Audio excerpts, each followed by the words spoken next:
Good morning all of you. आज हम लोग एक बार फिर से ऑनलाइन क्लास से जुड़ रहे हैं। हम लोगों ने व्याकरण में शब्द परिचय पाठ के अंतर्गत बहुत 13 शब्दों का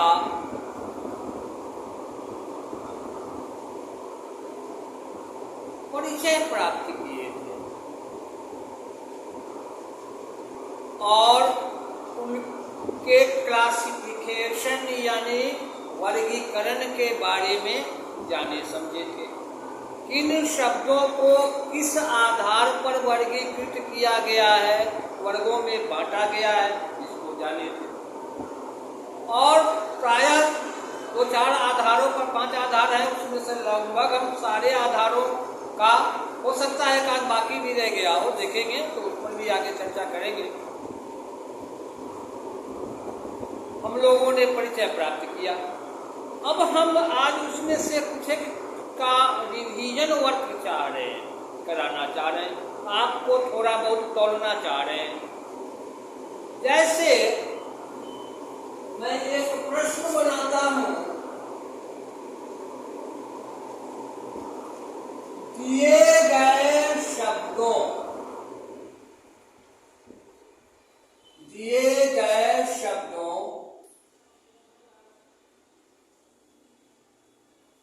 के तत्सम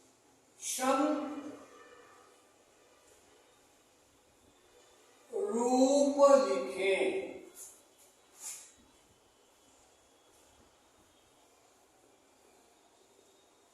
जैसे कान, नाक, मुंह। कान, नाक, मुंह, आंख।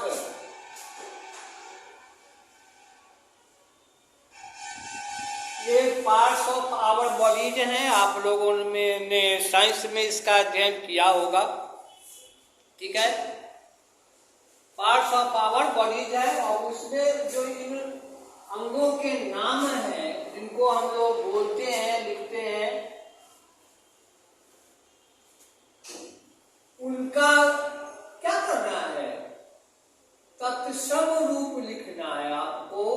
इनका तत्सम रूप लिखना है कि तत्सम में इन शब्दों का प्रयोग कैसे किया जाता है, ठीक है। आंख हो गया, नाक हो गया, कान हो गया। हाथ हो गया। ओठ, लिप्स जिसको आप कहते हैं, ये हो गया। अब है कुछ फल का नाम आप लिख लीजिए। आम,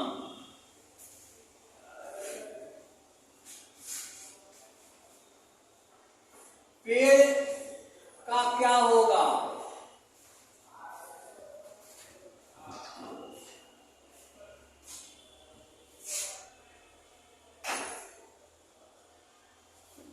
उसके बाद पानी का क्या होगा?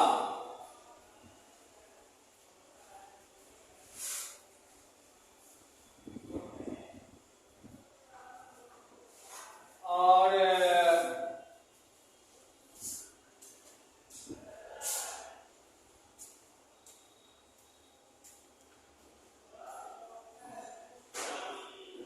हवा तत्सम रूप क्या होगा? चलिए, इतना का तत्सम रूप आपको कह रहा है कि बताइए। बीच की जो रेखा है उसको एक सीध में रखेंगे ऊपर नीचे तो ज्यादा अच्छा रहेगा, हमारी लिखावट थोड़ी अच्छी दिखेगी, साफ सुंदर दिखेगी, ठीक है। कान का तत्सम होता है क्या? मैंने बताया था आपको पहले भी, कर्ण। कर्ण करते हैं। नाक को घ्राण कहते हैं, मुंह को मुख कहते हैं। तत्सम में संस्कृत इसका हुआ, तत्सम मतलब अक्ष कहते हैं, हाथ को हस्त कहते हैं, ओठ को ओष्ठ कहते हैं,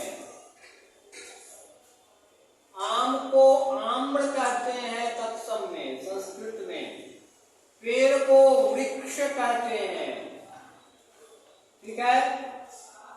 पानी को जल, हवा को वायु या वात, वात वात लिखिए, ठीक है। ये 10 शब्द हो गए। अब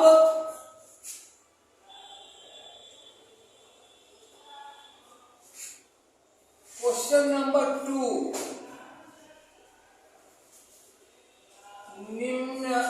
निम्नांकित कर दीजिए, नीचे जो अंकित है निम्नांकित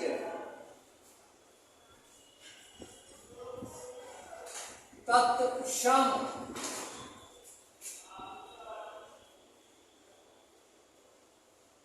शब्दों के तद्भव रूप लिखें, तद्भव रूप लिखें। अब कुछ तत्सम शब्द दिए जा रहे हैं, उनका आपको तद्भव रूप लिखना है। जैसे यही तत्सम शब्द जो लिखे हैं मैं लिखता हूं, कर्ण, अक्ष, घ्राण, ओष्ठ, आम्र,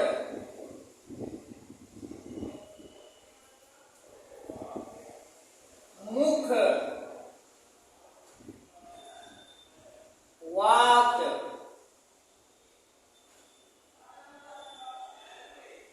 वृक्ष,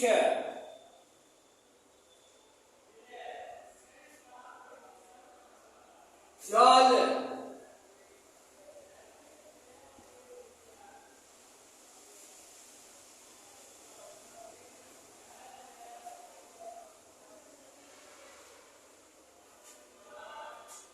कर्ण हो गया, अक्ष हो गया, मुख हो गया, घ्राण हो गया, हस्त, ये सब हम दे दिए।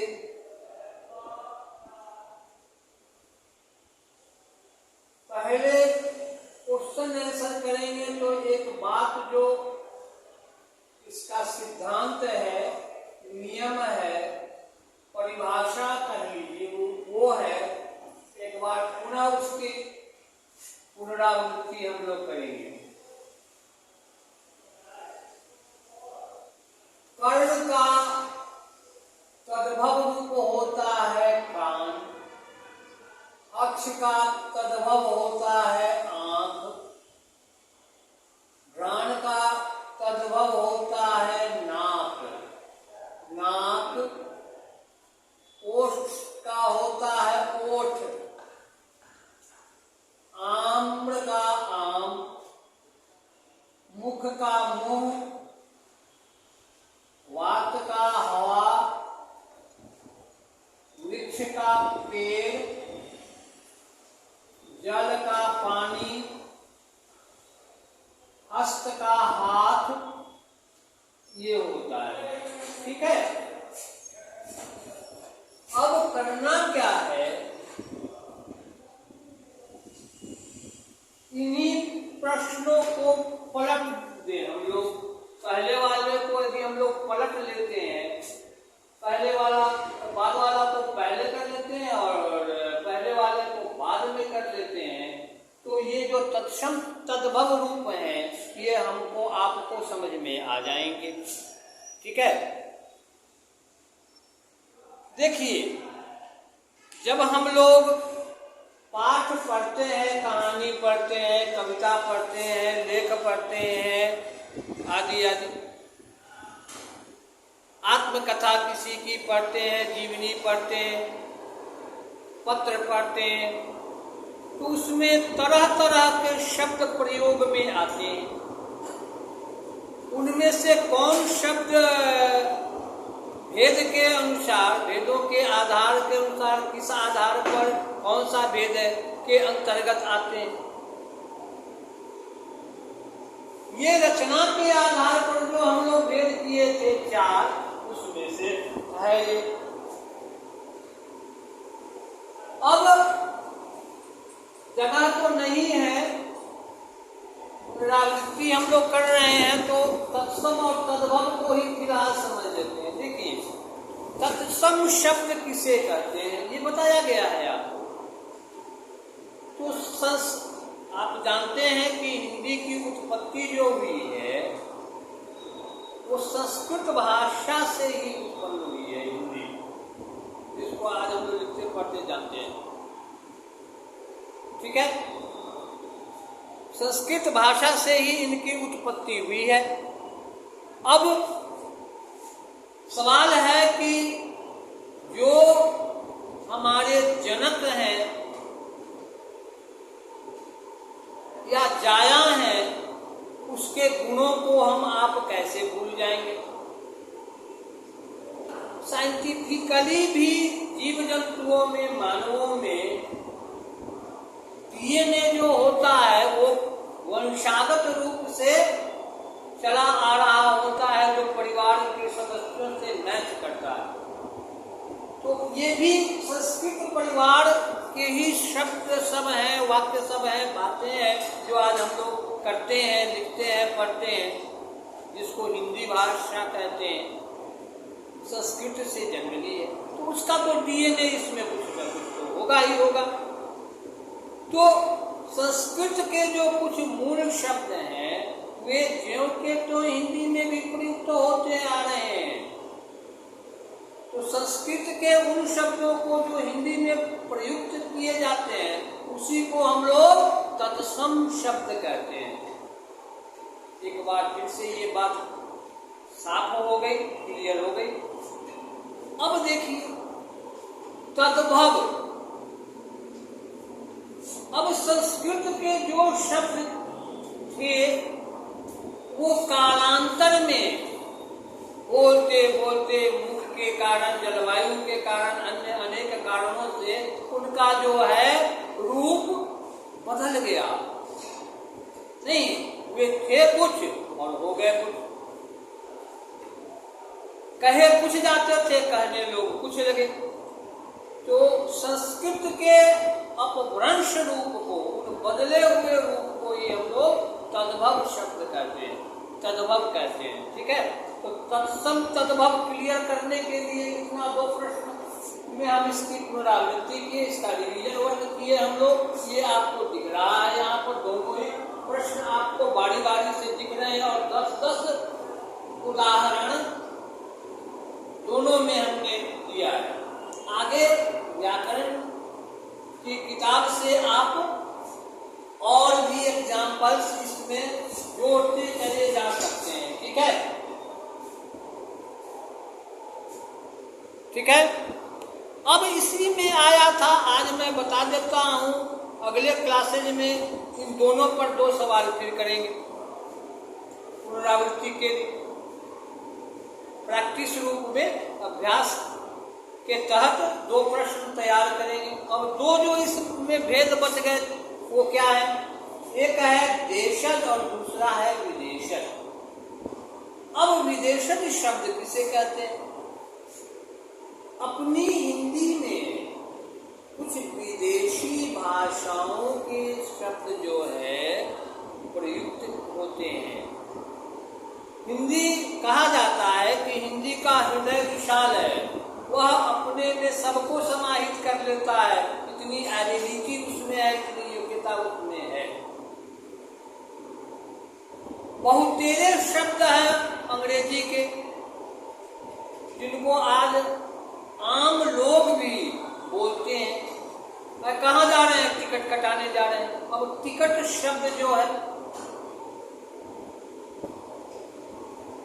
TICKET है, लेकिन हम लोग इसको ट ह्रस्वईकार क और ट लिख रहे हैं, टिकट।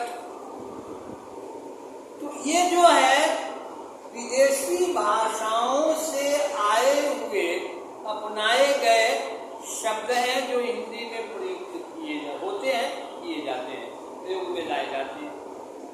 इन्हीं शब्दों को हम लोग विदेशज शब्द कहते हैं।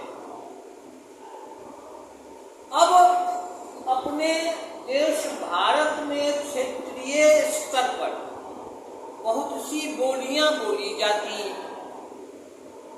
अपने बिहार में ही ले लीजिए, मैथिली बोली जाती है दरभंगा, मधुबनी आदि क्षेत्रों में।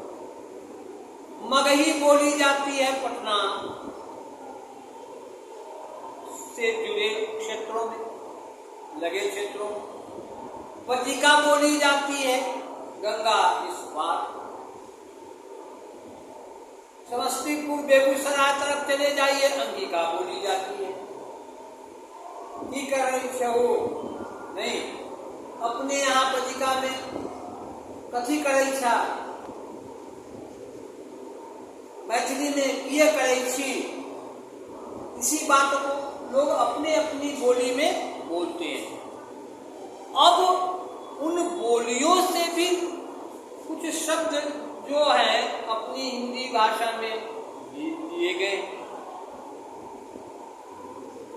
और देशी बोलचाल की भाषा से जो शब्द लिए गए हैं हिंदी में प्रयोग में लाए जाते हैं, उसको हम लोग देशज शब्द कहते हैं। जैसे फुनगी पर मत चढ़ो, पेड़ की जो ऊपरी छोटी होती है शिखर, उसको फुनगी कहते हैं। ये देशी बोलचाल की भाषा से लिए हैं। विदेशन में गमला, ये पुर्तगाली शब्द है जिसमें हम लोग फूल लगाते हैं, पुर्तगाल की भाषा है और उससे लिए गए शब्द हैं। व्यापारिक कारणों से, औद्योगिक कारणों से या फिर राजनीतिक कारणों से नहीं, शब्दों का आदान प्रदान होते चलता है। ठीक है, तो आगे हम लोग इस पर जानेंगे, समझेंगे। ठीक है, आज हम लोग पुनरावृत्ति के तहत यही तक का काम रखते हैं। ठीक है, आगे पुनः हमारी आपकी मुलाकात अगले क्लासेज में होगी, ऑनलाइन क्लासेज में होगी। देखिए, बहुत से बच्चे हैं जो ऑनलाइन क्लास में दिए गए गृह कार्यों को थोड़ा बहुत करके कर रहे हैं, कुछ छोड़ रहे हैं, कुछ कर रहे हैं। कोई बच्चे तो ऐसे हैं जो लाए नहीं, हो सकता है मोबाइल से अभी तक ऐप से वे न जुड़ पाए। वैसे लोगों को सलाह दी जाती है वे शीघ्रातिशीघ्र, जल्दी से जल्दी, अति शीघ्र दोना ऐप से जुड़े और सारे क्लासेस को, हर सब्जेक्ट के बारी बारी से क्लास दी जाती है ऑनलाइन, उसको आप करें और उसके अंतर्गत जो गृह कार्य दिए जाते हैं, होमवर्क दिए जाते हैं, नियमित रूप से करें। ठीक है, तो करना क्या है, एक भी ऑनलाइन क्लास चाहे किसी भी सब्जेक्ट की बात हो, विषय की बात हो, मिस नहीं करना। Don't miss any online class and it's HW, क्योंकि ये आपकी पढ़ाई ऑफलाइन के साथ साथ बीच में कभी कभार सरकारी आदेश से बंद हो जाता है, खुलता है तो होता है, अन्यथा बीच में ऑनलाइन क्लासेस चल रहे हैं। पढ़ाई आपकी बाधित नहीं हो रही है, पढ़ाई आपको दी जा रही है, अब इसको करना है और इसी पढ़ाई से आपके टेस्ट लिए जाएंगे, मंथली एग्जाम जो दिए जाते हैं लिए जाएंगे। इसलिए नियमित रूप से इस कार्य को करना है, इसमें कहीं कोई कोताही नहीं करनी है, कोई नेग्लिजेंस नहीं। पढ़ाई ही जीवन है बाबू, ठीक है ना। ये जो काम है यही आपको अच्छा बनाने वाला काम है, जीवन संभालने वाला काम है, चमकने वाला काम है, इसलिए इस काम को बड़ी ईमानदारी से करना, थोड़ा थोड़ा ही सही, स्टेप बाय स्टेप, लेकिन जितना ही करें उसको दुरुस्त करें, है ना, ईमानदारी से करें। ठीक है, तब तक के लिए हम लोग विदा लेते हैं। Bye all of you. Okay now, thank you. इसमें जो चमकने वाला क्षेत्र है वो लिखने हुए जगह से अलग है। ठीक है।